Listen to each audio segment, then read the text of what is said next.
கடந்த வாரத்திலே நாம் பேதுருவினுடைய ஊழியத்தை பற்றி சில காரியங்கள் படித்தோம். Last 2 weeks saw about the ministry of Apostle Peter. அடுத்ததாக பேதுருவினுடைய ஊழியத்திலே ஒரு முக்கியமான ஒரு பகுதிக்கு வருகிறோம். And nextly we come into the important part in the ministry of the Apostle Peter. அதாவது இதுவரைக்கும் இல்லாத ஒரு புதிய அனுபவம். And now it is a new experience what it was not seen in him. இதுவரைக்கும் யூதர்கள் தான் பரிசுத்தாவி பெற்றார்கள், யூதர்கள் தான் ரட்சிப்படைந்தார்கள், பிரஜாதியார் யாரும் ரட்சிப்படையவும் இல்லை, பரிசுத்தாவி பெறவும் இல்லை. Only the Jewish people, only they got the salvation and also they were anointed, but not the Gentiles. ஆனால் இப்பொழுது பேதுருவின் ஊழியத்தின் மூலமாக பிரஜாதியும் பரிசுத்தாவினுடைய அபிஷேகம் பெற்று அல்லது ரட்சிப்படைந்து பரிசுத்தாவின் அபிஷேகத்தை பெற்று சபையோடு சேர்க்கப்பட்ட ஒரு அனுபவத்தை குறித்து எழுதப்பட்டிருக்கிறது. Now you can see in the time of the Apostle Peter, even the Gentiles, they were able to get the salvation and anointed, and they were added to the church. சபையினுடைய ஒரு விசேஷமான அனுபவம் எல்லா ஜாதிகளையும் கிறிஸ்துவினுடைய சரீரமாய் மாற்றுவது. And what is the great speciality of the church?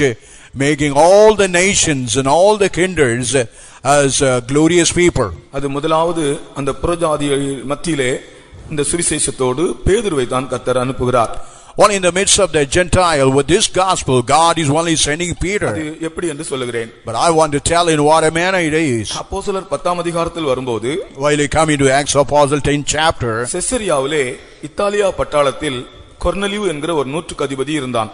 Now we read in Caesarea there is one Italian captain that is Cornelius. கொர்னலியு என்ற பெயரே ஒரு புறஜாதி பெயர்.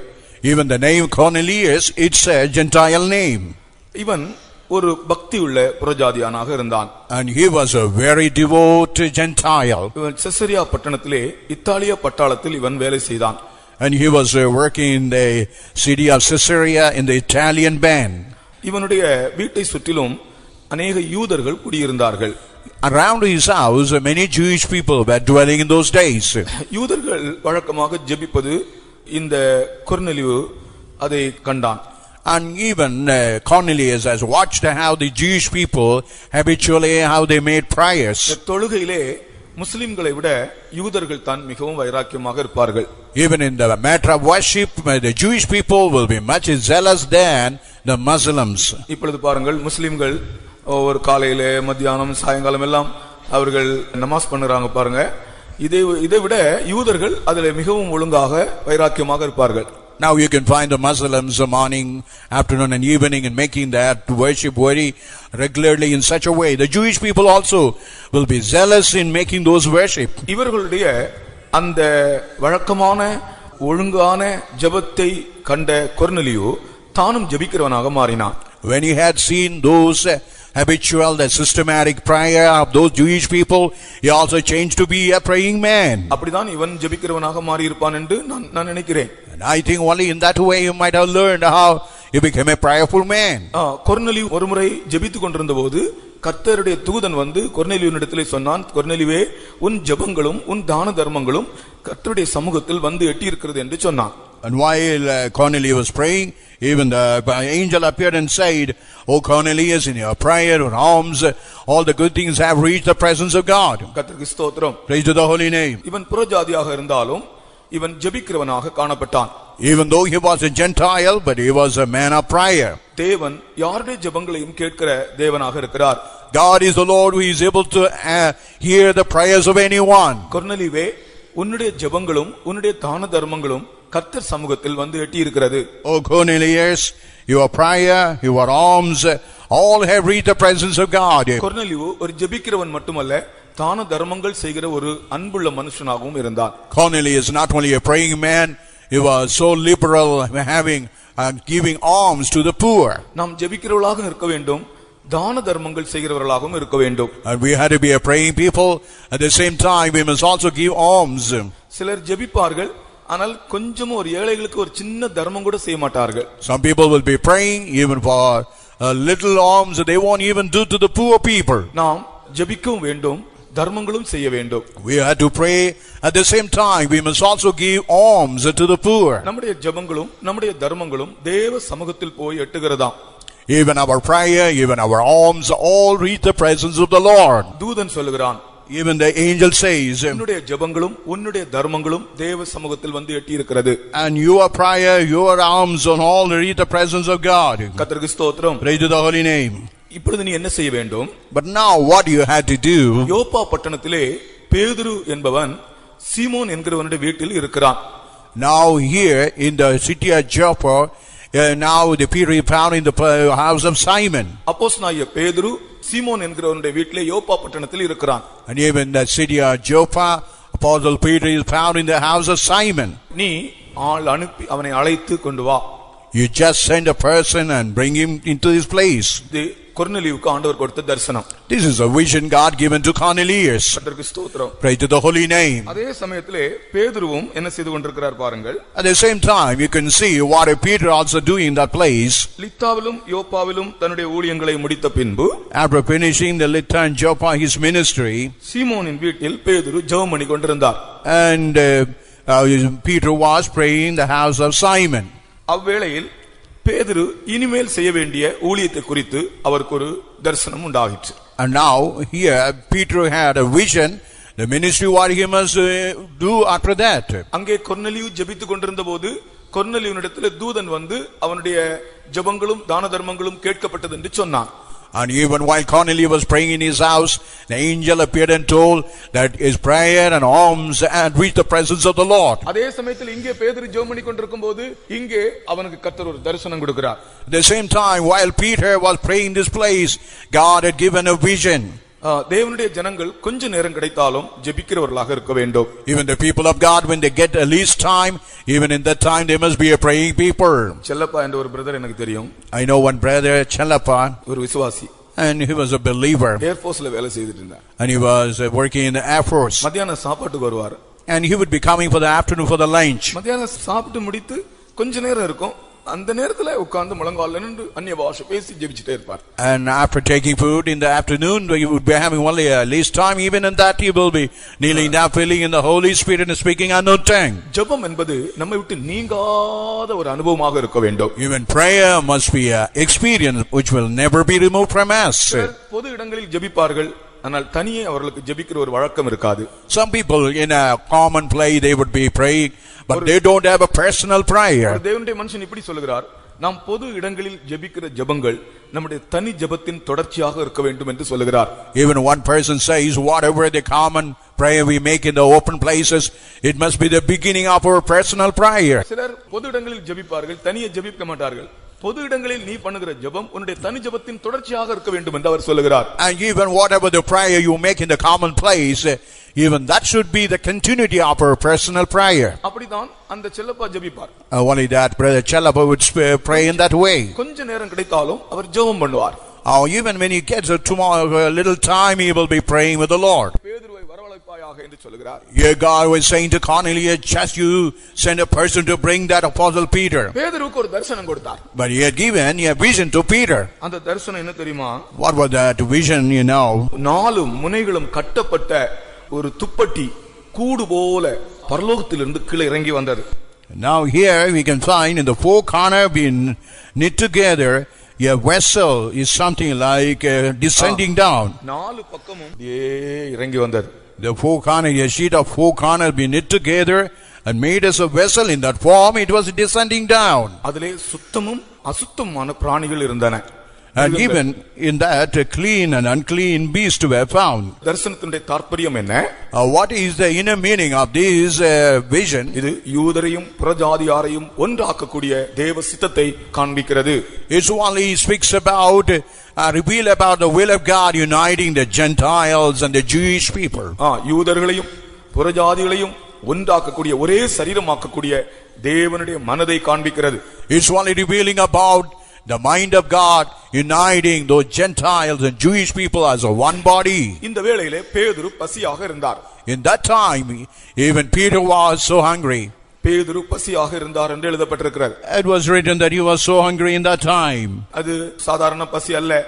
It was not an ordinary hunger. அந்த பசிக்கு ஒரு அர்த்தம் உண்டு. Even that hunger is having a great meaning behind. பேதுரு பசியாக இருந்தார். And Peter was in a angry mood. அதுபோல இயேசு கிறிஸ்துவை பற்றி கூட இயேசு பசியாக இருந்தார் என்று வாசிக்கிறோம். And also we could find about Jesus Christ, he was hungry. தன்னுடைய ஊழியத்தின் தொடக்கத்திலே இயேசு பசியாக இருந்தார். Even in the beginning of his ministry, Jesus was so angry. தன் ஊழியத்தை சிலுவையிலே முடிக்கும்போது அவர் தாகமாக இருக்கிறேன் என்று சொன்னார். While he was finishing his ministry on the cross, he was saying that he was too thirsty. இயேசு தன்னுடைய ஊழியத்தை தொடங்கும்போது பசியாக இருந்தார். Even while Jesus started his ministry, he said that he was hungry. தன்னுடைய ஊழியத்தை அவர் முடிக்கும்போது அவர் தாகமாக இருந்தார். While he finished his ministry, he said that he was thirsty. அப்படி என்றால் அந்த பசியும் அந்த தாகமும் அர்த்தமுள்ளதாக இருக்கிறது. Even that hunger, that thirst is having a great meaning behind. இங்கே பேதுரு பசியாக இருந்தார் என்று வாசிக்கிறோம். Now here we see about Peter was hungry. அந்த தரிசனத்தை பற்றி படிங்க. அப்போஸ்தலர் 10 அதிகாரம், Acts of Apostle 10 chapter. 10 வசனம். அவன் மிகுந்த பசியடைந்து சாப்பிட மனதாயிருந்தான். அதற்கு அவர்கள் ஆயத்தம் பண்ணுகையில் அவன் ஞான திருஷ்டி அடைந்து வானம் திறந்திருக்கிறதாகவும் 4 முனைகளும் கட்டப்பட்ட பெரிய துப்பட்டியை போல ஒரு விதமான கூடு தன்னிடத்தில் இறங்கி தரையில் விடப்பட்டிருக்கிறதாகவும் அதிலே பூமியில் உள்ள சகலவிதமான 4 கால் ஜீவன்களும் காட்டு மிருகங்களும் ஊரும் பிராணிகளும் ஆகாயத்து பறவைகளும் இருக்கிறதாகவும் கண்டான். அல்லாமலும் பேதுருவே எழுந்திரு, அடித்து புசி என்று அவனுக்கு சொல்லும் ஒரு சத்தம் உண்டாயிற்று. பேதுரு பசியாக இருந்தான். Now here Peter was very hungry. இந்த பசி வெறும் அவனுடைய சரீரத்தில் உண்டான பசி மட்டுமல்ல. And even this hunger, it is not an ordinary hunger he had in his body. அவன் நிறைவேற்ற வேண்டிய ஊழியத்தை குறித்துள்ள ஒரு பசியாகவும் இருந்தது. Even that hungry, the ministry what he had to fulfill, that hungry it was. அபிஷேகம் பெற்ற தேவனுடைய ஜனங்களே, Oh anointed the people of God. அபிஷேகம் பெற்ற தேவனுடைய ஊழியக்காரர்களே, Oh anointed servants of God. நீங்கள் நிறைவேற்ற வேண்டிய ஊழியத்தையும் தேவ சித்தத்தையும் குறித்து உங்களுக்கு ஒரு பசி தாகம் உங்களுடைய ஜீவிதத்தில் இருக்க வேண்டும். Even the ministry, even the will of God, to fulfill it, you must have a hungry. நம்முடைய ஊழியம் என்பது ஏதோ டைம் டேபிள் போட்டு செய்கிற ஊழியம் அல்ல. Our ministry is not just making a schedule and timetable and doing that. நாம் நிறைவேற்ற வேண்டிய தேவ சித்தத்திற்காக நமக்கு ஒரு பசியும் ஒரு தாகமும் இருக்க வேண்டும். What the will of God must have is some hunger and as well as some thirst. பேதுரு பசியா இருந்தார். And Peter was hungry. ஏன் அந்த இடத்துல பசியா இருந்தார் என்று எழுதப்பட்டிருக்கிறது? Why it was written that Peter was hungry? அந்த பசி, even that hunger, அந்த தாகம், even that thirst, அவர் நிறைவேற்ற வேண்டிய தேவ சித்தத்தை குறித்துள்ள பசியும் தாகமுமா இருக்கிறது. it all reveal about what the will of God. He must reveal the thirst and hunger. அவர் நிறைவேற்ற வேண்டிய தேவனுடைய ஊழியத்தை குறித்துள்ள பசியும் தாகமுமா இருக்கிறது. What the ministry he must fulfill, that was the thirst and hunger. பேதுருவே அடித்து புசி என்று சொன்னார் கர்த்தர். And God said, "Oh Peter, slay and eat it." பேதுருவே அடித்து புசி. Oh Peter, slay and eat it. அந்த மிருகங்கள் அசுத்தமான மிருகங்கள் இருக்கிறது, சுத்தமான மிருகங்கள் இருக்கிறது. And that even that beast something were clean, somewhere unclean and common. அந்த நாட்களிலே எல்லாரும் அந்த யூதர்கள் எல்லா மிருகங்களையும் புசிக்க மாட்டார்கள். Even in those days, Jewish people will never eat all animals. அசுத்தமான மிருகங்கள் என்றும் சுத்தமான மிருகங்கள் என்றும் லேவியராகமம் 11 அதிகாரத்திலே ஆண்டவர் பிரித்து கொடுத்தார். Even in Leviticus 11 chapter, the clean animal and clean animal God classified and given instruction. அசுத்தமானவைகளை அவர்கள் புசிக்க மாட்டார்கள். Unclean animals or beasts, they will never eat it. கர்த்தாவே நான் அசுத்தமானதை புசித்ததில்லையே என்று சொல்லுகிறார். And he was saying, Lord, I never eaten common and unclean. கர்த்தர் சொன்னார், நான் தேவன் சுத்தமாக்கினதை நீ அசுத்தமாய் எண்ணாதே.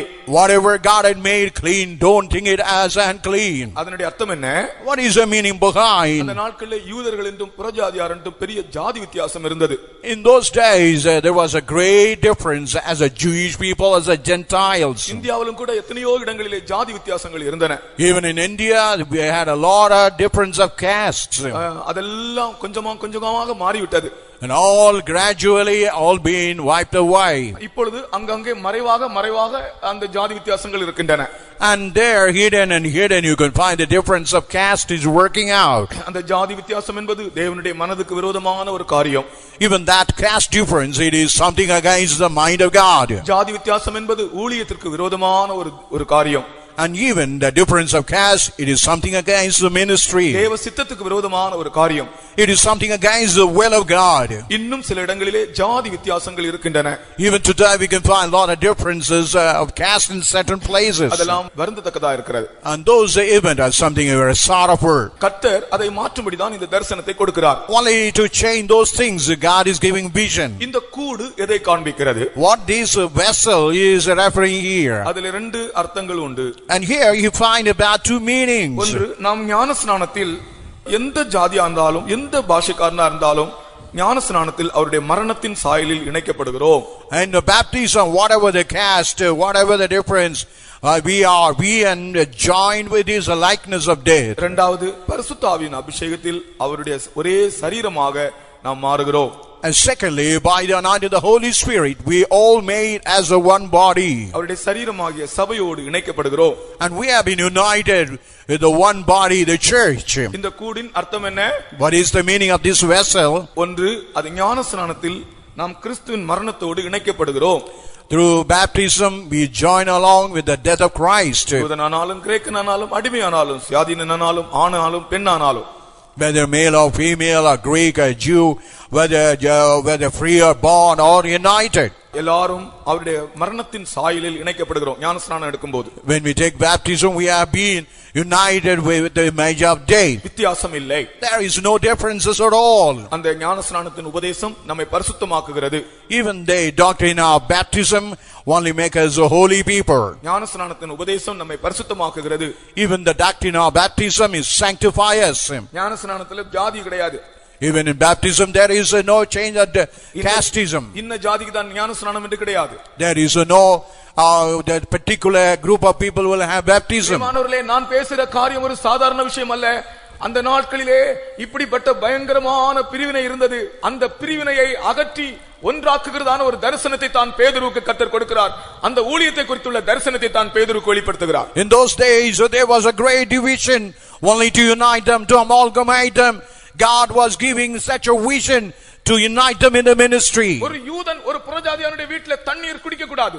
Even a Jewish man in the Gentile house, he must never take even water. நீர் யூதனாய் இருக்க புறஜாதியான என்னிடத்திலே நீர் எப்படி தண்ணீர் கேட்கலாம் என்று அவள் இயேசுவிடத்திலே கேட்கிறாள். Even the Samaritan woman asked, being a Jewish man, how it is right that you as am I a Samaritan woman were asking a water. கர்த்தராகிய இயேசு கிறிஸ்துவினுடைய ஊழியம் எல்லா ஜாதிகளையும் கிறிஸ்துவினுடைய மரணத்திலே இணைக்கக்கூடிய ஒரு ஊழியம். And the ministry of Jesus Christ by his death is able to unite everyone together. அந்த ஊழியத்தை தான் பேதுருவின் கையிலே கையளிக்கிறார். And that kind of ministry God is handing over in the hand of Peter. பரிசுத்த ஆவியின் அபிஷேகத்திலே சபையோடு மனுஷன் இணைக்கப்படுகிறான். எல்லா ஜாதிகளும் எந்த பாஷைக்காரனாலும் பரிசுத்த ஆவியின் அபிஷேகம் வரும்போது சபையாகிய சரீரத்திலே இணைக்கப்படுகிறார்கள். And whatever their language, whatever their caste or creed, by the anointing of the Holy Spirit is united with the body of the church. அதுதான் இந்த தரிசனத்தினுடைய அர்த்தம். That is the meaning of that vision. நாலு முனைகளும் கட்டப்பட்ட ஒரு கூடு பரலோகத்தில் அப்படி இறங்கி வந்தது. Now the sheet knit together in the four corners like a vessel descending down from heaven. நான்கு முனைகள் என்றால் உலகத்தின் நான்கு திசைகள். Even four corners, it speaks about the four ends of the earth. எந்த திசையில் உள்ளவனா இருந்தாலும், whatever the boundary, the area man belongs. சபை என்பது எந்த திசையில் இருக்கிற மனுஷனுக்கும் பிரசங்கிக்கப்படுகிற ஒன்றாக்கப்படுகிற உபதேசம் ஒன்றுதான். Even the church is the doctrine, whatever the corners of the earth, it would be preached and be united together. நாலு திசையில் இருக்கிற ஜனங்களையும் கர்த்தர் கூட்டி கட்டுகிறார். And God is uniting the four corners of the people, knit together, join them together. அந்த காரியத்தை பேதுரு மூலம் அது ஸ்தாபிக்கிறார் ஆண்டவர். And that kind of wonderful thing God is establishing through Peter. திமிர்வாதக்காரனை எழுப்பினது ஒரு ஊழியம்தான். Even raising that palsy is also a ministry. தபீத்தாளை எழுப்பினது ஒரு ஊழியம்தான். Even raising Tabitha is also another ministry. 3000 பேர் பெந்தேகோஸ்து நாளிலே பரிசுத்தாவி பெற்றது உண்மைதான். Even the 3,000 people received the Holy Ghost in those days is also true thing. இந்த புறஜாதியானையும் யூதனையும் ஒன்றாக்குகிற ஊழியம் அது ஒரு விசேஷமான ஒரு ஊழியம். And even this Gentiles uniting with the Jewish people, that is a wonderful ministry. கர்த்தருக்கு ஸ்தோத்திரம். Praise to the holy name. பேதுரு இந்த தரிசனத்தை கண்டு இருக்கும்போது அந்த கொர்நேலியு அனுப்பின ஆட்கள் வந்து சேர்கிறார்கள். And while Peter was seeing this vision, the person sent by Cornelius, they reached that place. பேதுரு கொர்நேலியுவின் வீட்டுக்கு போனார். Now Peter went into the house of Cornelius. இதான் முதல் முறை ஒரு புறஜாதியான் வீட்டுக்கு போவது. This is the first time Peter going to the house of the Gentile. கர்த்தருடைய நாமத்துக்கு மகிமை உண்டாவதாக. Praise to the holy name. நீங்கள் ஜாதி வித்தியாசம் பார்க்காமல் சுவிசேஷத்தை கொண்டு போக வேண்டும். Without seeing any change of creed and community and caste, you had to take the gospel. சுவிசேஷத்தை கொண்டு போக வேண்டும். You had to carry the gospel. அமெரிக்காவிலே அடிமைகள் விற்கிறதான அனுபவம் கூட இருந்ததாம். In America, they had the slave trade was in common in those days. அமெரிக்காவிலே அந்த ஜாதி வித்தியாசத்தை ஒழிக்க, அன்டச்சபிலிட்டி அதாவது தீண்டாமையை ஒழிக்க ஆபிரகாம் லிங்கன் மிகப்பெரிய பாடுபட்டாராம். Even only to remove the untouchability, this sort of differences, Abraham Lincoln suffered very much. அங்கே அவர்கள் அடிமைகளை விற்றார்கள். In those days, they sold those slaves. ஒருமுறை இவர் அடிமை சந்தைக்கு பக்கமாக போகும்போது அங்கே ஒரு வாலிப பிள்ளையை அடிமையாக விற்கிறார்கள். While he was moving through the slaves market, he was able to see a young girl was sold to somebody else. அவள் அழுகிறாளாம். And she was crying. அவள் அழுதோனே அவன் அடிக்கிறான் சாட்டையினாலே, மாடு அடித்தது போல. And while she wept, he just scourged her like scourging an animal. அவளை $400 வாங்கினாராம். Abraham லிங்கனே வாங்கினாராம். Even Abraham himself bought her for $400. வீட்டுக்கு கொண்டு போனாராம். He took that girl to his house. அவளுக்கு நல்ல புதிய Dress கொடுத்தாராம். And he gave a new dress to her. அவளுக்கு நல்ல சாப்பாடு கொடுத்தாராம். And he had provided good food to her. திருப்தியாக இருந்தபோது அவளை கூப்பிட்டு சொன்னாராம், நீ எனக்கு அடிமை அல்ல, நீ போகலாம், விடுதலையாக இருக்கிறாய் என்று சொன்னாராம். And after providing everything, he told, no longer you are slave to me, you are made free, you can go back freely. ஓ, அவள் சொன்னாள், $400 நீங்கள் என்னை வாங்கி விட்டீர்களே, இப்பொழுது என்னை நீங்கள் விடுதலை ஆக்குகிறீர்களே, உங்களுடைய அன்பு எவ்வளவு பெரிது, உங்களுடைய பாதத்தில் விழுகிறேன், நான் உமக்கு அடிமையாகவே வேலை செய்வேன் என்று சொன்னாளாம். You have bought me for $400, but now you say that you have set me free. All through my lifetime, I'm going to serve you like a slave. In such a way, she fell down at the feet of Abraham Lincoln. Abraham லிங்கனுடைய மரண ஊர்வலத்தின் போது அவருடைய பாடி அப்படியே தெருவிலே கொண்டு போகப்பட்டது. அவருடைய பாடி எல்லாரும் பார்க்கக்கூடிய அளவில் வெளியே அப்படி தெரிந்தது. பாடி போகும்போது, ஆபிரகாம் லிங்கனுடைய பாடி போகும்போது, டெட் பாடி போகும்போது, ரெண்டு பக்கத்துல ரோட்ல நின்று ஆட்கள் பார்த்து கொண்டே இருக்கிறார்கள். And while Abraham's body was taken through the street, and his body was visible on either side of the road and street, everybody watching. அதிலே அந்த நாட்களிலே அடிமையிலிருந்து விடுதலை ஆக்கப்பட்ட ஒரு அம்மா ஒரு குழந்தையை கையில வைத்துக்கொண்டு சொல்லுகிறாள், மகனே இங்க பாரு மகனே, நம்மை அடிமையில் வாழ்விலிருந்து விடுதலை ஆக்கினவர் இவர்தான், இவர் மரித்து போனார், இவரை அடக்கம் பண்ண கொண்டு போகிறார்கள், பாரு மகனே என்று அந்த சின்ன பிள்ளையிடத்திலே சொல்லி அப்படியே சூண்டி காட்டினாளாம். And one mother was carrying a little boy, and while she saw the funeral carrying the body of this Abraham Lincoln, she was telling to the boy, this is the person who liberated the slaves. You only with that he was teaching that child. அப்படிதான் இயேசு நம்மை விடுவித்தார். In such a way Jesus had delivered us. இல்லாவிட்டா நம்ம கோயிலுக்கு வர முடியாது. If not, we will not able to come to the church freely. கோயில் இல்ல. We have no church at all. வெறும் யூதர்கள் மட்டும் தான் கோயிலுக்கு போக முடியும். Only Jewish people can attend the synagogue at the temple of God. நமக்கு ராபோஜனம் இல்ல. We don't have even communion. வெறும் யூதர்களுக்கு மட்டும் தான் ராபோஜனம். Only communion is only for the Jewish people. ஆனால் யூதரையும் புறஜாதியாரையும் ஒன்றாக்கினார் கர்த்தர். But God has united the Jewish people and even the Gentiles. அந்த ஊழியத்தை முதலாவது பேதுரு நிறைவேற்றுகிறார். But only that kind of ministry, primarily Apostle Peter was fulfilling in his life. கர்த்தர் சொன்னார், நீ புறப்பட்டு போ, அவனுடைய வீட்டுக்கு போ என்று சொன்னார். And even God was saying to Peter, depart and go to his house. நான் எப்போதும் சொல்லுகிற ஒரு காரியம், And even I usually tell this matter. ஒரு பட்டணத்தில் ரெண்டு விதமான ஜனங்கள் உண்டு. Even in a city you can find two groups of people. ஒன்று கொர்நேலியை போன்ற ஜனங்கள். One group is like a Cornelius. இன்னொன்று நாகமானை போன்ற ஜனங்கள். Another people like a Naaman. நாகமானை போன்ற ஜனங்கள் தேடி தேடி நம்மிடத்தில் வர வேண்டும். The Naaman people must search and seek, they must come to us. கொர்நேலியை போன்ற ஜனங்களுடைய வீட்டுக்கு நம்மை கர்த்தர் கொண்டு போக வேண்டும். Like a people like a Cornelius, God must take us and carry us to that kind of place. ராத்திரில ஜெபிக்கும்போது கர்த்தர் இங்கே ஒரு கொர்நேலியு இருக்கிறான் என்று நமக்கு காண்பிக்க வேண்டும். And while we pray during the night time, God must say, Cornelius like a people are dwelling in those places. நாகமானை போன்ற ஜனங்களை நாம் இருக்கிற இடத்துக்கு அட்ரஸ் தேடி வர வேண்டும். And normal like a people, they must know our address and reach our place. அப்படிதான் இந்த பேதுருவை ஆண்டவர் அனுப்புகிறார், போ அங்கே ஒரு கொர்நேலியு இருக்கிறான் என்று. And like the God is saying, Peter, there is one Cornelius, go to that place. கொர்நேலியுவின் வீட்டுக்கு பேதுரு போய் சேர்ந்தார். And into the house of Cornelius, Peter reached. ஒரு நூற்றுக்கு அதிபதி. He was a centurion. ஒரு military officer. He was a military officer. பேதுருவை கண்ட உடனே வந்து பாதத்திலே விழுந்தார். When he saw Peter, he fell flat to his feet. பேதுரு அவனை எழுப்பி விட்டார். And Peter took him up. நான் உன்னை மனுஷன்தானே, நீ எழுந்திரும் என்று சொன்னார். I'm only a man. He just lifted him up. தேவனை கனம் பண்ணுகிறவன் பரிசுத்தவான்களை கனம் பண்ணுகிறான். The man who honors God, he is also honoring the saints of God. அந்த கொர்நேலியு ஒரு நூற்றுக்கு அதிபதியா இருந்த போதிலும் பேதுருவுடைய பாதத்திலே விழுந்தான்.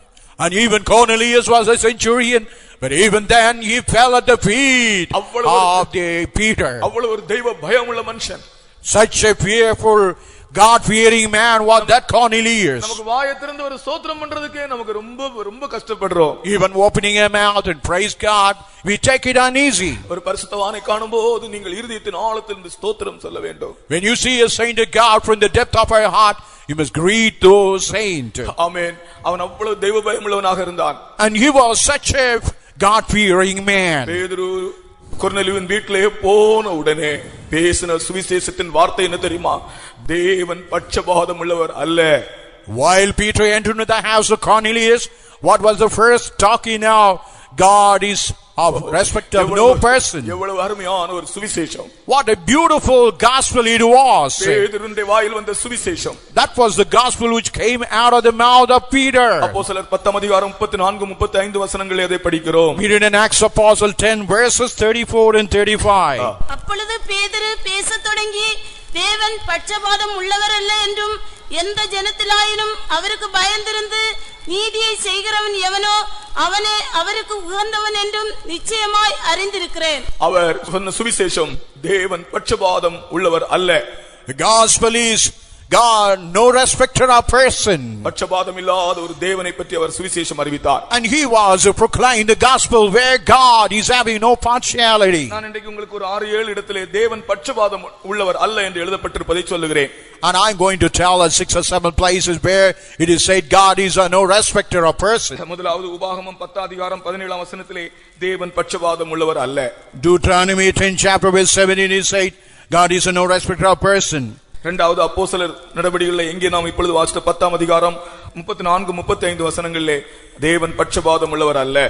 Secondly, the Acts of Apostles, the 10th chapter verse 34 and 35, God is no respecter of person. மூன்றாவது ரோமர் 2 அதிகாரம் 11 வசனத்திலே தேவன் பட்சபாதம் உள்ளவர் அல்ல. In Romans chapter 2 verse 11, God is no respecter of person. நான்காவது கலாத்தியர் 2 அதிகாரம் 6 வசனத்திலே தேவன் பட்சபாதம் உள்ளவர் அல்ல. Galatians chapter 2 verse 6, God is not a respecter of person. ஐந்தாவது எபேசியர் 6 அதிகாரம் 9 வசனத்திலே தேவன் பட்சபாதம் உள்ளவர் அல்ல. In Ephesians chapter 5 verse 9, God is no respecter of person. 1 பேதுரு 1 அதிகாரம் 17 வசனத்திலும் தேவன் பட்சபாதம் உள்ளவர் அல்ல. Even 1 Peter chapter 1 verse 17, God is no respecter of person. உபாகமம் 10 அதிகாரம் 17 வசனத்திலே In Deuteronomy 10 chapter verse 17, தேவன் பட்சபாதம் உள்ளவர் அல்ல என்று சொல்லப்பட்டிருப்பது அது தேவனுடைய அன்பை காண்பிக்கிறது. And as it is said that God is no respecter of person, it speaks about the love of God. முந்தின வசனத்திலே தேவன் நம்மை நேசித்தார் என்று சொல்லப்பட்டிருக்கிறது. And before the word verse it is said that God had loved us. தேவன் பட்சபாதம் இல்லாமல் நம்மில் அன்பு கூர்ந்தார். And God is regarding on no person without partiality loved us. Hallelujah.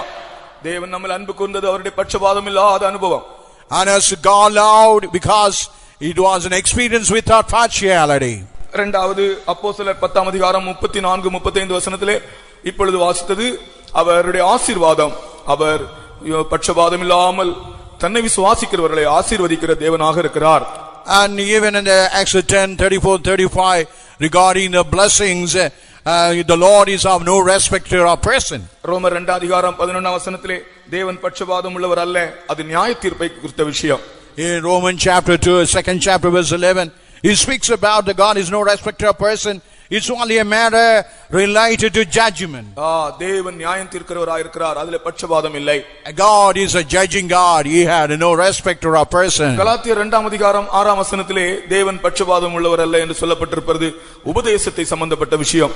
Galatians chapter 2 verse 6, it is said God is a respecter of person. It's only a matter related to the doctrine. எந்த மனிதனானாலும் பட்சபாதம் இல்லாமல் உபதேசத்தை பின்பற்றுகிறவனாக இருக்க வேண்டும், அதிலே பட்சபாதமே இல்லை. Whatever the man, without partiality, respect of a person, he must follow the doctrine. எபேசியர் 6 அதிகாரம் 9 வசனத்தில் சொல்லப்பட்டிருக்கிறது பட்சபாதம் இல்லாத அனுபவம் அது கடமையை நிறைவேற்றுகிற ஒரு அனுபவம். We read in Ephesians chapter 6 verse 9, as God is a respecter of a person, it speaks about fulfilling the obligation. நமக்குள் ஒரு கடமை உண்டு. We do have an obligation to fulfill. எஜமானால் அவன் வேலைக்காரர்களுக்கு செய்ய வேண்டிய ஒரு கடமை உண்டு. Even if he is a master, he is an obligation what he must do to his servant. வேலைக்காரனானால் எஜமானுக்கு செய்ய வேண்டிய ஒரு கடமை உண்டு. Even if he is a servant, there is obligation what he must do to his master. அதிலே பட்சபாதம் பண்ணக்கூடாது. There must be no respect to a person. கர்த்தருக்கு ஸ்தோத்திரம். Praise the holy name. அடுத்தது 1 பேதுரு 1 அதிகாரம் 17ஆம் வசனத்திலே தேவன் பட்சபாதம் உள்ளவர் அல்ல என்று சொல்லப்பட்டிருக்கிறது. In 1 Peter chapter 1 verse 17, it says that God is no respecter of person. அது அவரவருக்கு கொடுக்கிற பிரதிபலனை குறித்துள்ள விஷயம். It is a matter the Lord God how he would give the reward to each and every one. இப்படி பட்சபாதம் இல்லாத ஒரு தேவனை தான் நாம் ஆராதித்து வருகிறோம். And we are worshiping the Lord where he is having no partiality. ஆமென். பட்சபாதம் இல்லாத தேவனுக்கு நம்முடைய கைகளை தட்டி கொஞ்ச நேரம் அவரை மகிமைப்படுத்துவோமாக. ஹalleluya. ஆமென். ஹalleluya. ஹalleluya. ஹalleluya. ஹalleluya. ஹalleluya. ஹalleluya. ஹalleluya. ஆமென். ஹalleluya. ஹalleluya. ஹalleluya. அல்லேலூயா அல்லேலூயா அல்லேலூயா என்றென்றும் அல்லேலூயா அல்லேலூயா அல்லேலூயா என்றென்றும் ஆனந்தமாய் ஆனந்தமாய் ஆர்ப்பரிப்போம் என்றென்றும் ஆனந்தமாய் ஆனந்தமாய் ஆர்ப்பரிப்போம் என்றென்றும் ஓ அல்லேலூயா அல்லேலூயா அல்லேலூயா என்றென்றும் அல்லேலூயா அல்லேலூயா என்றென்றும் ஆனந்தமாய் ஆனந்தமாய் ஆர்ப்பரிப்போம் என்றென்றும் ஆனந்தமாய் ஆனந்தமாய் ஆர்ப்பரிப்போம் என்றென்றும். இப்படியே அந்த கொர்நேலியுவினுடைய வீட்டிலே போனதான பேதுரு பட்சபாதம் இல்லாத தேவனை குறித்தும் அவர் புறஜாதியாரையும் யூதரையும் ஒன்றாக்குகிறவர் என்றும் அதிலே அவருக்கு பட்சபாதம் இல்லை என்றும் வித்தியாசம் இல்லை என்றும் பிரசங்கித்தார். Even while Peter entered the house of Cornelius, he was telling the gospel. God is not a respecter of person. நம்முடைய தேவன் பட்சபாதம் உள்ளவர் அல்ல. Our God is a respecter of no person. சகல ஜாதிகளையும் கர்த்தர் ரட்சிக்க விரும்புகிறார். And God desired to save all the nations. சகல ஜாதிகளையும் அபிஷேகிக்க விரும்புகிறார். And he desired to anoint all nations. எல்லா மனுஷரையும் ஆசீர்வதிக்க விரும்புகிறார். And he desired to bless all men. அந்த எண்ணத்தோடு நீங்கள் சுவிசேஷம் சொல்லுங்கள். With that intention you must proclaim the gospel to somebody. அந்த எண்ணத்தோடு நீங்கள் டிராக்ட் எடுத்துக்கொண்டு போய் கொடுங்கள். With that understanding you take the tract and distribute it to somebody else. யாராவது உங்களிடத்தில் வந்தால் ஒரு ரெண்டு வார்த்தை சொல்லுங்கள். If anybody come to you, you tell one or two words about அவர்களை Jesus. இந்த சபையோடு ஐக்கியப்படுத்தும். That word will unite them with this church. கர்த்தருடைய நாமத்துக்கு ஸ்தோத்திரம் Glory be உண்டாவதாக. to his holy name. இங்க நடந்தது என்ன தெரியுமா? What is really happening now? கொர்நேலியு தன்னுடைய வீட்டாரோடு தேவனுக்கு பயப்படுகிற ஒரு மனுஷன்.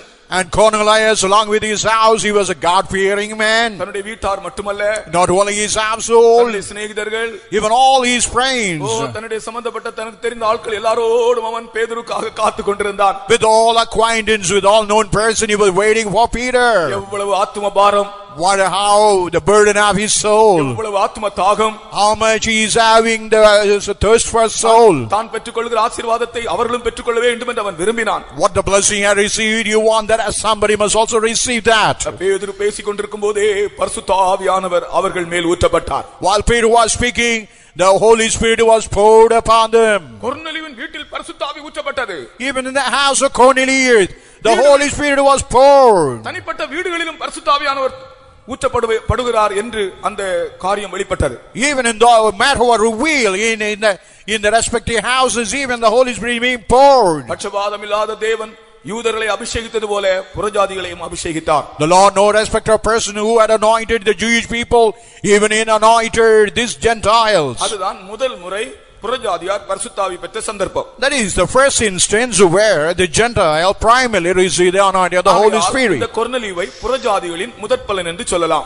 And you can say Cornelius is the first product of all these people. கொர்நேலியும் அவனுடைய வீட்டாரும் ரட்சிக்கப்பட்டு அபிஷேகம் பெற்றார்கள். And even the household of Cornelius, they were saved and received the anointing of the Holy Spirit. புறஜாதியார் கிறிஸ்துவின் சரீரத்தோடு சேர்க்கப்பட்டார்கள். ஹல்லேலூயா சொல்வோம். ஹல்லேலூயா.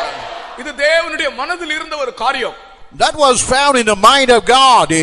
புறஜாதியாரை கிறிஸ்துவின் சரீரத்தில் கொண்டு வருவது. And bringing the Gentile to the body of Christ. பேதுருடைய ஊழியத்திலே அதை முதலாவது அவர் நிறைவேற்றுகிறார். In the ministry of Peter, God primarily fulfilling that. கர்த்தருக்கு ஸ்தோத்திரம். Praise to the holy name. இவ்விதமாக சுவிசேஷம் வளர்ந்து பெருகியது. In such a way, the gospel was growing and expanded. அப்போஸ்தலர்கள் மூலமாய் கர்த்தர் பெரிய காரியங்களை செய்தார். Even Apostle Peter, God did many mighty works. ஆனால் ஒரு பக்கத்திலே எழுப்புதல், இன்னொரு பக்கத்திலே உபத்திரவம். One way there is a revival, In another way, there is a persecution. அந்த நாளிலே ஏரோது யாக்கோபை கொலை செய்தான்.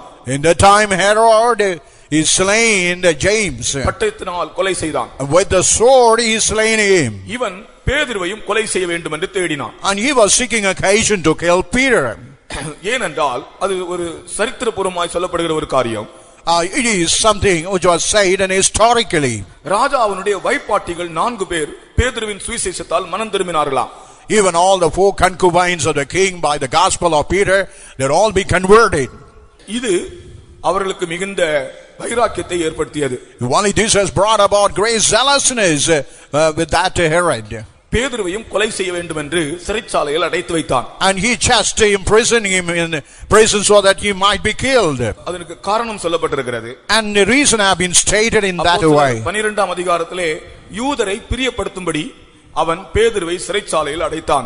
And we read in Acts of Apostles 12 chapter 1, to please the Jewish people, he just imprisoned Peter. மனுஷரை பிரியப்படுத்துகிறவன் பரிசுத்தவான்களை ஜெயிலில் அடைக்கிறான். And whosoever want to please man, he is imprisoning the saints of God. மனுஷரை பிரியப்படுத்துகிறவன் பரிசுத்தவான்களை ஜெயிலில் அடைக்கிறான். The man who want to please man, he is imprisoning the saints of God. இப்படித்தான் யோவான் ஸ்நானனையும் கொல்லும்படியாய் அடைத்து வைத்திருந்தார்கள். In such a way they were seeking occasion to kill the John the Baptist. பேதுருவை கொல்லும்படியாய் அடைத்து வைத்திருக்கிறார்கள். Now they have him in prison, confined him to kill him. ஏரோதுவின் ஆவி அந்தி கிறிஸ்துவின் ஆவி. The spirit of Herod is the spirit of Antichrist. இவனுடைய முந்தின தலைமுறையிலே அந்த ஏரோது பிள்ளைகளெல்லாம் கொலை செய்ய தேடினான். Even before the generation, Herod was a person where he was seeking to kill all the infants. ஏரோதுவின் ஆவி என்பது கொலைக்கார ஆவி. Herodian spirit is a murderous spirit. தேவனுடைய மனுஷர்களை கொல்லுகிற ஆவி. It is a spirit killing all men of God. அந்தி கிறிஸ்துவின் ஆவி. It's a spirit of Antichrist. இவன் தான் பேதுருவையும் ஜெயிலில் அடைத்து வைத்திருக்கிறான். And only this man had confined the spirit in the jail. பேதுரு சிறைச்சாலையில் அடைக்கப்பட்டதை கேள்விப்பட்ட போது சபையார் என்ன செய்தார்கள்? மரியாளுடைய வீட்டிலே அவர்கள் ஊக்கமாய் ஜெபித்துக் கொண்டிருந்தார்கள். When they heard that Peter was confined to the prison, and all in the house of Mary, they all joined together. The church was praying for him. அவர்கள் ஊக்கமாய் ஜெபித்துக் கொண்டிருந்தார்கள். And they were with all earnestness praying for his release. சபையார் ஊக்கமாய் ஜெபித்துக் கொண்டிருந்தார்கள். And the church was praying with all earnestness. ராத்திரி முழுவதும் ஜெபம் நடந்து கொண்டே இருந்தது. All through the night time the prayer was going on. பேதுருவின் விடுதலைக்காக. Only for the release of Peter. பேதுரு என்ன செய்தார்? But what Peter did, பேதுரு நாளைக்கு கொலை செய்யப்பட போகிறார். and Peter tomorrow he is going to be slain. இன்றைக்கு ராத்திரியிலே ஜெபம் நடந்து கொண்டிருக்கிறது. And before night, previous night prayer was going on. பேதுரு இளைப்பாறுதலோடு தூங்கிக் கொண்டிருந்தார். Peter with all restful mood he was taking sleep. இயேசு கிறிஸ்து கூட படகு அலையிலே மூழ்க போகிற வேளையிலும் கூட இயேசு நித்திரையா இருந்தார். Even the boat was going to be capsized, he was under sleep. இது இந்த நித்திரை இவர்களுடைய இளைப்பாறுதலை காண்பிக்கிறது. Only this sleep speaks about the restful life. பொதுவாக அடுத்த நாள் கொலை செய்யப்பட வேண்டிய ஒரு கைதி முந்தின நாள் ராத்திரியிலே தூங்க மாட்டானா. Even usually prisoner when he is about to be killed the next day, the previous night he will be sleepless. ஒரு விதமான மரண பயம் உண்டாகுமா. And he would be having some kind of fear of death. Mahatma காந்தியுடைய கொலை வழக்கிலே நான் படித்தேன். Even I read in the Mahatma Gandhi book. Mahatma காந்தியுடைய கொலை வழக்கிலே even in the murder case of Mahatma Gandhi, ரெண்டு பேருக்கு மரண தண்டனை விதிக்கப்பட்டது. and 2 were sentenced to death. ஒருவனுடைய பெயர் கோட்சே, இன்னொருவனுடைய பெயர் Apte. One is Godse and is Atte. இந்த ரெண்டு பேரும் தூக்கிலிடும்படியாக விதிக்கப்பட்டது. Both were sentenced so that they may be hanged to death. அவ கோட்சேயின் இடத்திலும் ஆப்தேயின் இடத்திலும் ஒரு கருணை மனு விண்ணப்பிக்கும்படியாக சொன்னார்கள். நீ எங்களை நாங்கள் தவறு செய்து விட்டோம் என்று இப்பொழுது நாங்கள் வருந்துகிறோம், இனி நாங்கள் நல்லவர்களாய் ஜீவிப்போம் என்று நீங்கள் ஒரு கருணை மனு கொடுத்தால் உங்களுக்கு ஒருவேளை உங்களுடைய காரியத்தை குறித்து பரிசீலிக்கப்படும் என்று அவர்களுக்கு சொன்னார்கள். And they told, if you give a petition of mercy, it will be considered and you will be released. ஆனால் கோட்சே சொல்லிவிட்டான், நான் கொடுக்க முடியாதுன்னு சொல்லிவிட்டான். Even Godse said, no, I'm not going to give that. Mahatma காந்தியை கொன்றது சரிதான், நான் வருத்தப்பட மாட்டேன், நான் கருணை மனு கொடுக்க மாட்டேன் என்று சொல்லிவிட்டான். What I killed Mahatma Gandhi is right, I'm not going to give a petition of mercy. Apte என்ன செய்தானாம்? ஆப்தே ஒரு கருணை மனு கொடுத்தான். But Apte here had given a mercy petition. ஆனால் அது அங்கீகரிக்கப்படவில்லை. But that was not recognized, not accepted. ரெண்டு பேரும் தூக்கு தண்டனை கொண்டு போகிறார்கள். Both were taken for the hanging place. Godse தைரியமா இருந்தான். Godse was a very courageous. Apte என்ன பண்ணானாம், தூக்கு மேடை பார்த்த உடனே மயக்கம் போட்டு கீழே விழுந்துட்டான். Even after when he saw that gallows, he fell unconscious. உடனே அவன டாக்டர்ஸ் வந்து முதலுதவி செய்து திரும்பவும் அந்த சுய நினைவுக்கு கொண்டு வந்து அப்புறம் தான் அவனை தூக்கில போட்டார்கள்.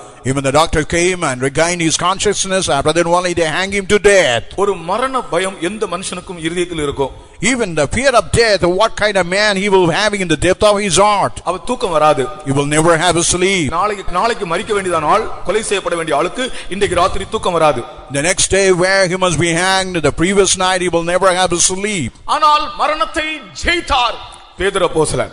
But even Apostle Peter, he overpowered the fear of death. இயேசு மரணத்தை ஜெயித்தபடியால் அப்போஸ்தலனாகிய பேதுரு மரணத்தை ஜெயித்தார். And Jesus Christ overpowered the death.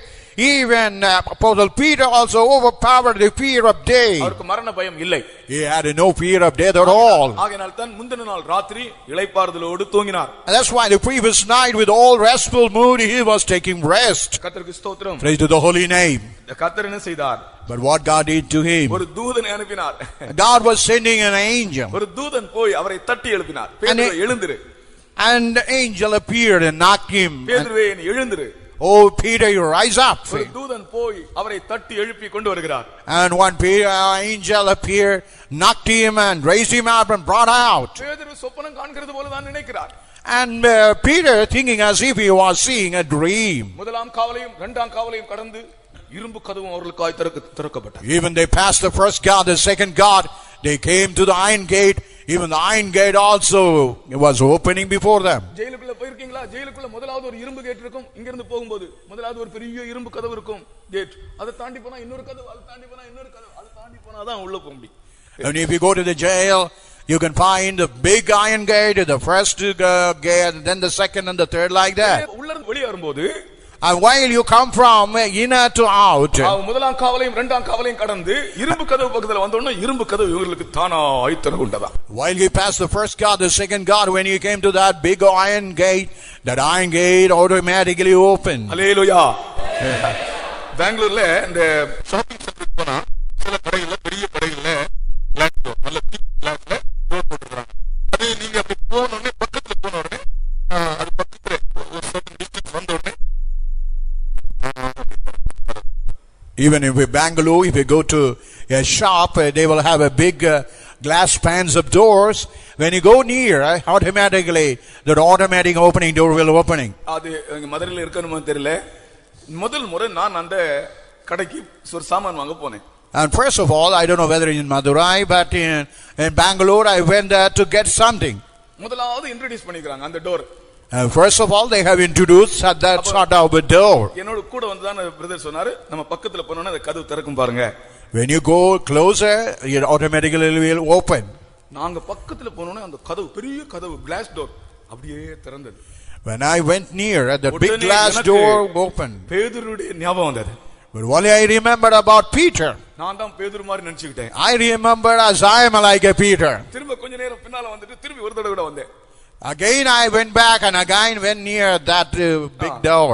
அப்படி பின்னால போன உடனே அது திருப்பி ஆட்டோமேட்டிக்கா க்ளோஸ் ஆச்சு. And while I went back, automatically closed itself. திரும்ப பக்கத்துல வந்து அந்த கதவு அப்படியே திறக்கிறது. When I came near again, that big glass door opened. நான் நினைத்தேன், கர்த்தாவே இது போலதானே அந்த பேதுரு அப்போஸ்தலன் அந்த ஜெயிலில் இருந்து தூதன் அவனை விடுவித்துக் கொண்டு வந்தபோது அந்த இரும்பு கதவு இப்படித்தானே திறந்திருக்கும், இதே போலதான் திறந்திருக்கும். Even I was thinking, while God delivered Peter through an angel, while the angel brought him, even that big iron gate would have opened in the similar way. அற்புத ஜீவியம், அற்புதம், ஆனந்தம், அற்புதம் எனக்கு நேசரை பற்றினேன், என்னை முற்றும் மாற்றினார் அற்புத ஜீவியமே. ஹல்லேலூயா. என்ன அற்புதமான ஜீவியம். What a wonderful and marvelous life. கர்த்தருக்கு உண்மையா ஜீவித்து பாருங்கள். Jesse lived faithfully for the Lord. கர்த்தருடைய வசனத்தின்படி அபிஷேகத்தின் ஆளுகையின்படி ஜீவித்து பாருங்கள். According to the anointing after the holy you live and இரும்பு you just கதவுகள் see. உங்களுக்காக திறக்கிறதா இல்லையா பாருங்கள். And you can see the iron gate whether it's opening or not. கர்த்தருக்கு ஸ்தோத்திரம். நமக்கு முன்பாக உங்களுடைய இந்த இரும்பு கதவுகள் திறக்கும். Praise the Lord. Even the gate whatever stand before it will open. பேதுருவை அந்த தூதன் அந்த சிறைச்சாலையிலிருந்து வெளியே கொண்டு வந்தான். Even that angel brought Peter out of that prison. நீங்களும் ஊக்கமாக ஜெபம் பண்ணினால் பரிசுத்தவான்களுடைய சிறையின் சாலையின் அனுபவங்கள் கட்டுகள் அவிழ்க்கப்படும். And even if you pray earnestly, all those bonds, confinement, prison, all will be removed. சபையாருடைய ஜெபத்தின் மூலம் ரெண்டு காரியங்கள் சம்பவித்தன. Even by the prayers of the church, two incidents occurred. ஒன்று பேதுரு ஜெயிலிலிருந்து வெளியே வந்தார். First, Peter came out of the prison. இன்னொன்று ஏரோது தேவன் அவனை அடித்து அவன் புழுபுழுத்து இறந்தான். The second thing, God smote Herod and he was dead with the worm. சபையாருடைய ஜெபத்தின் மூலம் நடந்த ரெண்டு காரியங்கள். And these are the two incidents happened because of the prayer of the church. ஒன்று பேதுரு விடுதலை அடைந்தார். The first, Peter was released. இன்னொன்று ஏரோது தேவனால் நியாயம் தீர்க்கப்பட்டு புழுபுழுத்து இறந்தான். Secondly, Herod was judged by the Lord and he was dead with the worms. தேவ வசனம் வளர்ந்து பெருகிற்று. The word of God grew and it expanded and spread. கர்த்தருடைய பரிசுத்த நாமத்துக்கு ஸ்தோத்திரம். Praise to the holy name. இப்பொழுது நான் பேதுருவினுடைய கடைசி நாட்களை குறித்து சொல்லப் போகிறேன். And I'm going to say about the last days of Peter. இப்படியே தன்னுடைய ஊழியத்தை வெற்றிகரமாக முடித்து தன்னுடைய திட சாட்சியாக பேதுரு முன்னேறி வந்து கொண்டிருந்தார். And he was fulfilling his ministry as a firm witness he was proceeding. நான் ஒன்று சொன்னேனே, பேதுரு அப்போஸ்தலனுடைய ஜீவியத்தில் இருந்த ஒரு விசேஷித்த அனுபவம். And as I told, there was a special thing found in the life of Peter. ரோமாபுரியிலே பேதுருவோடு கூட இருந்த அவருடைய மாணவர் என்று அழைக்கப்படுகிறவர் சொல்லுகிறார். Even in the city of Rome, the man who was said to be like a student, he was saying like that. பேர் கிளமெண்டஸ். And his name was Clementus. The Clementus of Rome. And he was a Clementus of Rome. அவர் சொல்லுகிறார். And he was saying in this way. பேதுரு அப்போஸ்தலன் மறுதலித்த அன்றைக்கு சேவல் கூவின சத்தத்தை கேட்டு மனங்கசந்து வெளியே போய் அழுதாரே, அன்று முதல் அவருடைய வாழ்நாள் எல்லாம் ஒவ்வொரு நாளும் காலையிலே சேவல் கூவுற சத்தத்தை கேட்ட உடனே பேதுரு அப்போஸ்தலன் அழுவாராம். அவரோடு கூட இருந்தவர் எழுதுகிறார். And even the man who was with Peter were writing, the day when the cock crowed as he went and wept, in such a way whenever he hear the sound of the cock, he will weep. ரோமாபுரி கிளமெண்டஸ் என்பவர் பேதுருவின் மாணவர் என்று அழைக்கப்பட்டார். Even that Roman Clementus, he was called as a student of Peter. அவரோடு கூட இருந்தவர். And he was a man found with Peter. அவர் சொல்லுகிறார், அன்றைக்கு சேவல் கூவின நேரத்திலே பேதுரு அழுதது போல அவர் வாழ்நாள் முழுவதும் டெய்லி அந்த சேவல் கூவுகிற சத்தத்தை கேட்கும் போது அதிகாலையிலே எழும்பி மனங்கசந்து அழுவாராம். அந்த அழுகைதான் அவருடைய வாழ்க்கையை நிலைநிறுத்தியது. And when he saw the cock crowing, as he was weeping, even all through the lifetime, whenever he hear the voice of the cock, he will be weeping. That to weeping only changed his life. அருமையானவர்களே, சேவல் கூவுற நேரத்தில் எழும்புங்கள். Oh dear beloved, when you hear the sound of the cock crowing, you just wake up. சேவல் கூவுற நேரத்தில் எழும்புங்கள். In the time of the cock crowing, you wake up. பேதுருவை போல் அழுங்கள். You just weep like Peter. உங்களுடைய வாழ்க்கை நிலை நிறுத்தப்படும். Your life will be confirmed and stabilized. வெற்றியாய முடியும். Your life will be turned to be successful. பேதுருவோடு அந்த அனுபவம் என்னை மிகவும் தொட்டது. Even the experience of Peter had really touched my heart. கிபி 61ஆம் வருடம் AD 61. AD 61. ரோமாபுரிக்கு பேதுரு அப்போஸ்தலன் சென்றாராம். Even Peter was going to the city of Rome. அங்கு அறிவித்த சுவிசேஷத்து நிமித்தம் அநேகர் சத்தியத்தை ஏற்றுக்கொண்டார்கள். On what he had proclaimed the gospel, all had accepted that the truth in the gospel. அங்கு அறிவித்த சுவிசேஷம் அநேகரை சத்தியத்திற்குள் கொண்டு வந்தது. What the gospel proclaimed brought many to the truth. அது நிமித்தமாக இவர் கொல்லப்பட வேண்டும், சிலுவையில் அறைந்து கொல்லப்பட வேண்டும் என்று இவரை கொல்லும்படி தேடினார்கள். And that's why he must be crucified to death, and they were seeking occasion to seize and kill him. தன்னை கொல்லப் போகிறார்கள் என்று கேள்விப்பட்டு பேதுரு அப்போஸ்தலன் ரோமாபுரியை விட்டு தப்பித்து ஓடிக்கொண்டிருந்தாராம். And even when you heard about they want to kill him, he was fleeing from the city of Rome to save his life. வழியிலே இயேசு அவருக்கு எதிராக வருவதை கண்டாராம். And while he was going on the way, he could find Jesus also coming on the way. இயேசுவிடத்திலே நீர் எங்கே போகிறீர், Q வாடிஸ் என்று கேட்டாராம். And he asked Jesus, "Kuwadis, where are you going?" இயேசு சொன்னாராம், நான் சிலுவையில் அறையப்பட போகிறேன் என்று.